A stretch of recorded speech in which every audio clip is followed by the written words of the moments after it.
रात्र काळी होती. दारावर धडधड धडधड. सुरेश दारूच्या नशेत ओरडत होता, दार उघड ग, मी सांगतोय उघड. गिरिजाने कपाळ भिंतीवर टेकवलं. तिच्या पाठीला मुलांचा घाबरलेला श्वास लागला होता. सई तिच्या साडीला घट्ट पकडून कुडकुडत होती. ओमकारने आईच्या कानात हळूच पुटपुटलं, आई, आपण पळून जाऊया का? तिचं हृदय पाणावलं. मुलांचं बालमन एवढं घाबरलेलं आणि तरी ती अजूनही हिंमत करत नव्हती बाहेर पडायची. कारण हे घर सोडलं तर पाठीशी कोण उभं राहील? रात्री जेवण बनवायचे. तो उशिराने यायचा. डोकं गरम, दारूचा वास, ओरडा, शिव्या, कधी डाव्या गालावर फटका, कधी केस धरून ओढणं. एक दिवस ओंकारला भांडणाचा आवाज सहन झाला नाही.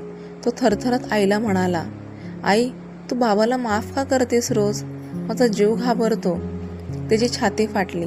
ती काही बोलली नाही, फक्त त्याला जवळ ओढलं. तिचं ओलसर गाल त्याच्या गालाला लागला. दोघांचं रडणं